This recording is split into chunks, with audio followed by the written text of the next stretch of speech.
The hollow echo theory. A Skinwalker origin. They call it a hollow echo because the first symptom is always a sound that shouldn't exist, a human voice perfectly offset by a scraping, like fingernails on half-burnt bone. The theory says Skinwalkers are not simply witches or shapeshifters in the old sense. They are the byproduct of a geographic memory. Certain places keep echoes of human life in the dirt. Long abandoned camps, burial hollows, collapsed mine shafts, and the rim of lakes where the water remembers the footsteps of drowned people. Think of the land as a slow, patient recorder. Under specific conditions, a long constrained grief, a violent break in ritual, and the presence of modern refuse, glass, batteries, wire, one opalim in peace, the land begins to mimic the last loud things that happened to it. The result, a creature that wears an identity like clothing, stitched from the last voices, the last smells, and the last skins it finds. How they assemble. According to the theory, a Skinwalker is assembled in 3 layers. 1. Voice lace, a crown of recorded speech and sounds, a child calling, a car alarm, a hymn. The creature uses this to lure and unsettle.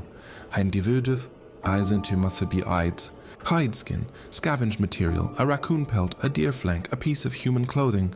Not a perfect transformation. Seams show when it moves in moonlight. Bone Saturn, the internal pattern.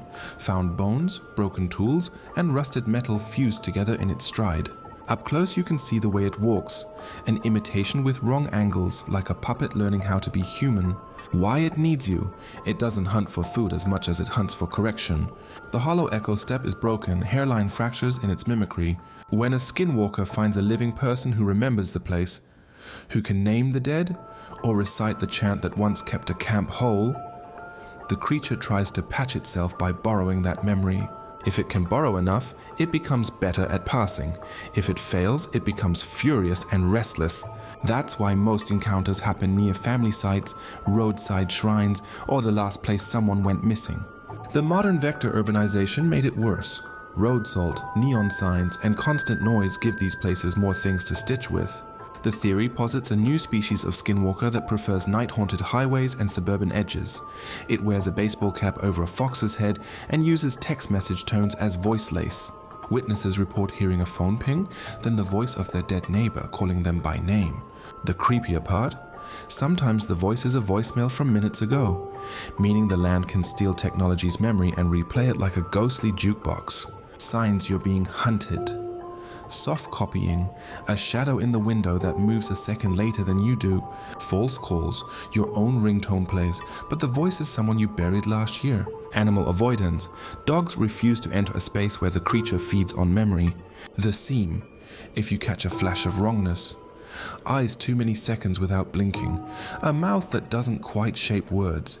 You've seen the hide skin failing. Eyewitness fragment. I rolled the window down where the road cuts the old cemetery because he used to park there. There was a man, or the shape of one, walking the fence line backwards. He had my father's jacket. He said, "You left the light on," but I know my father never used that phrase.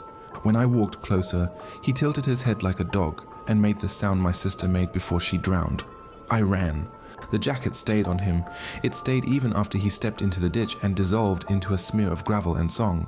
How to repel most old stories insist on respectful rites, speaking the name of the land, offering thanks. The hollow echo theory borrows that logic. The creature is tied to remembered wrongs.